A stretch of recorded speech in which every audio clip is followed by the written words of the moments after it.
大家好，咁最近我嘅老鄉張敬軒又出事啦，具體係咩就唔需要我再多講噶啦。但係其實收到風嘅第一個瞬間唔係覺得係信仰崩，覺得佢變咗，而係好擔心佢嘅精神狀態，再加上佢長期有呢個抑鬱症嘅問題啦，就好驚佢即係 handle 唔到跟住落嚟呢個咁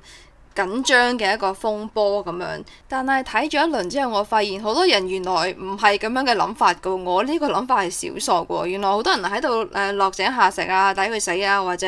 覺得佢變咗啊，你已經唔係嗰個唱隱形遊樂場嗰個張敬軒啊咁樣。張敬軒除咗我嘅老鄉之外，其實都係一個即係作為一個星座博主，一個水瓶座長期觀察嘅一個對象。好多人會覺得好突然啦，完全唔明白點解佢會突然間會變咗，點解會突然間變咗奶阿爺呢？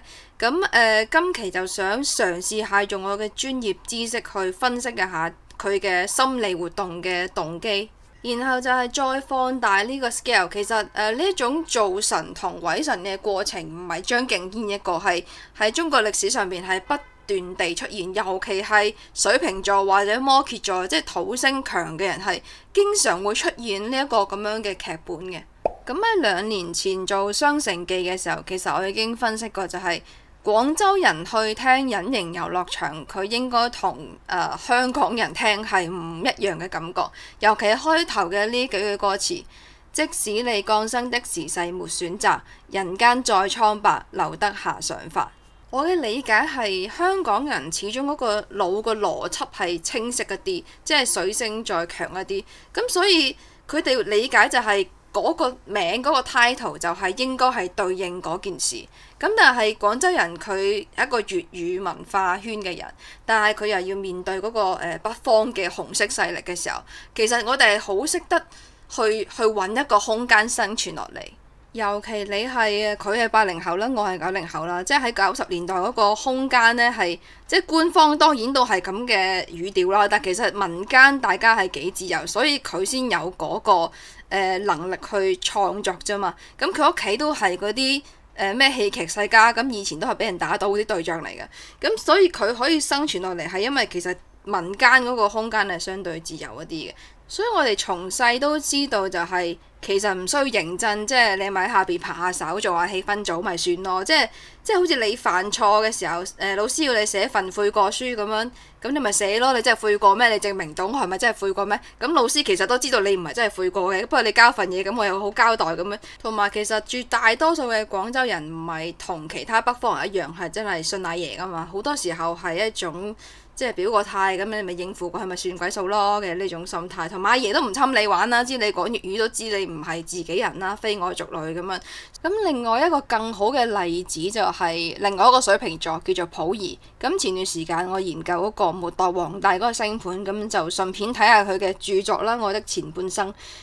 前邊嗰10零頁你係睇唔落去，因為全部都係嗰種即係認錯嗰種文書咁樣，但係即係冇可能係佢親口寫嘅，可能人哋代筆嘅，因為佢應該冇呢個智慧講得出嗰種語調。黃子華都話演溥儀嘅時候，佢每一集都係身不由己，一個身不由己嘅人佢犯乜嘢錯，所以佢根本冇可能覺得自己有錯嘅。但係為咗後邊佢寫佢嘅正經想要表達嘅嘢，佢不得不去即係前面嗰10零頁要寫一堆咁樣嘅嘢嚟應付過去。所以我嘅理解就係你只要前面嗰10零20頁即係真心悔過啊嗰啲啦，跟住後邊嗰幾百頁你中意寫乜都得，即係至少你係有一個好大嘅自由嘅空間。呢件事第二個爭論點就係你賴阿爺一定係有好處啦。咁我覺得大家係真係唔理解木星嘅動機啦。就係佢嘅月亮係落喺呢個射手同摩羯之間啦，即係我前面講嘅嗰種救世主嘅組合。簡單粗暴嚟講，就係張敬軒嘅星盤可以歸咎成2個星嘅組合，就係土星同木星。咁即係佢好明顯係有呢個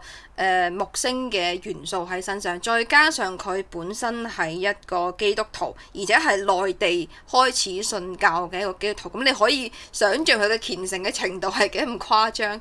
木星嘅動機同火星嘅動機係好唔一樣。火星嘅動機其實好容易理解，就係慾望佔有得越多，得到越多就越開心。但係木星嘅動機好多時候係揾一種精神價值同埋意義。咁喺隱形遊樂場入邊有呢句歌詞啦，曾迷路的羊群，仍然被他的光帶引。我認為呢個先係佢真正嘅動機同埋意義。你信唔信一個自己抑鬱到冇力氣去行出門口嘅人，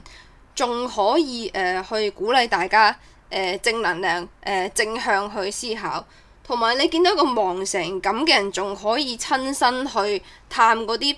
重病嘅粉絲，同埋一個咁高級嘅 artist， 再不斷去提攜一啲根本冇人識嘅新人，會係一個為咗錢或者好直接嘅利益好處而去舐下嘢。所以我認為佢嘅初心，佢嘅 purpose 係冇變，謎底就係謎面，就係一個咁樣嘅人。佢見到一啲年輕人可能因為一啲錯誤嘅行為而導致佢往後嘅人生冇辦法正常生活嘅時候，我諗佢係好想去拯救佢哋。歌詞入邊有另外一句啦，孩童能嬉戲再無牽掛，蓬萊實現在舊日拜雅，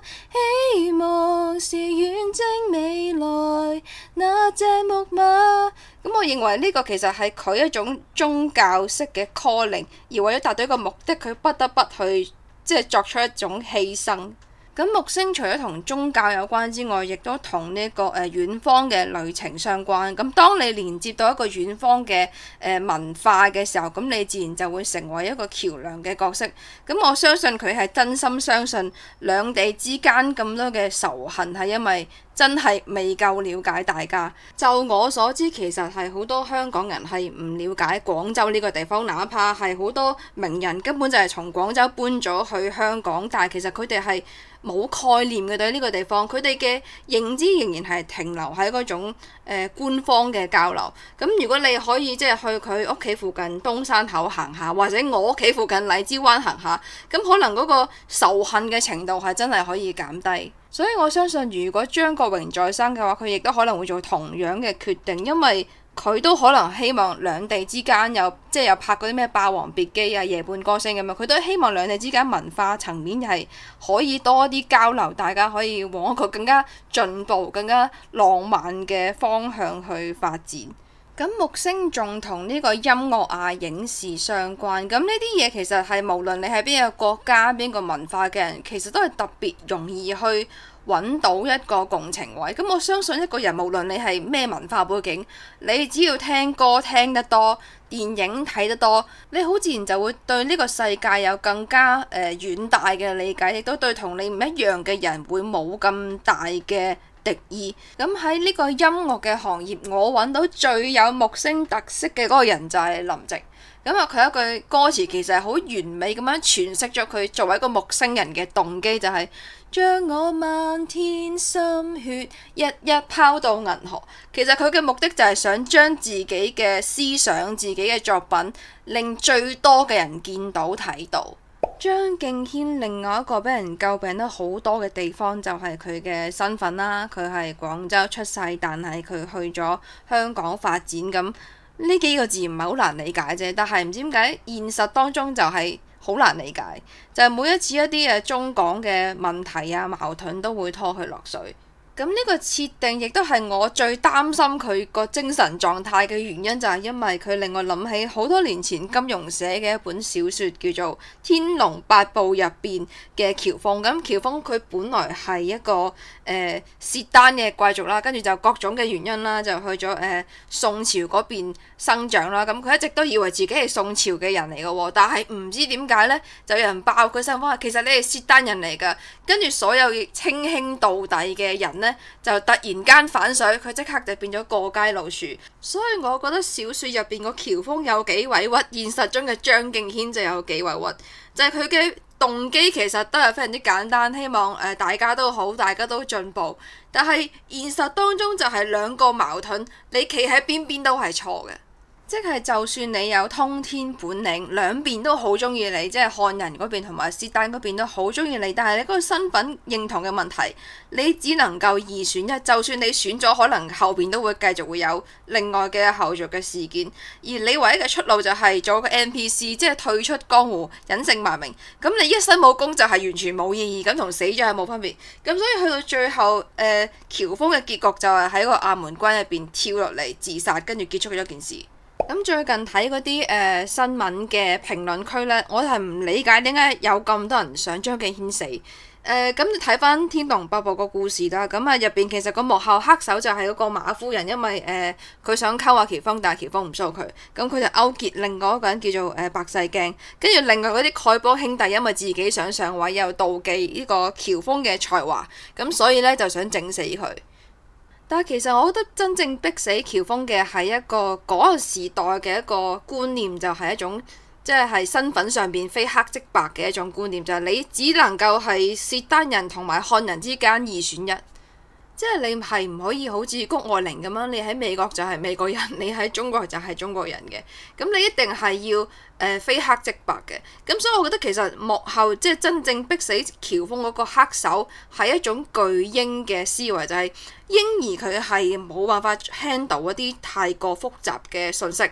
唔係好人就係壞人，漢人都係好人，契丹人都係壞人，你基本上係咁嘅方式去理解呢個世界。更加恐怖嘅就係呢一啲嬰兒佢長大咗之後，佢個腦係冇跟住長大啦，跟住佢識得打字、識得上網嘅時候，佢仍然係用咁嘅方式去理解呢個世界。咁呢種巨嬰嘅思維喺星座符入邊好明顯就同月亮相關啦，因為月亮係代表一個人嘅童年嘅一個狀態啊嘛。咁啊呢種性格佢同時會具備佢係一個非常之內向嘅符號啦，即係佢會淨係望住佢自己個種群、佢個族群入邊嘅世界，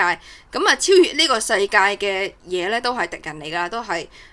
過嚟傷害我感情㗎啦，基本上係咁樣理解。一個好怕死、好被動、好唔敢展現自己、好平庸嘅人，佢通常會特別迷戀一啲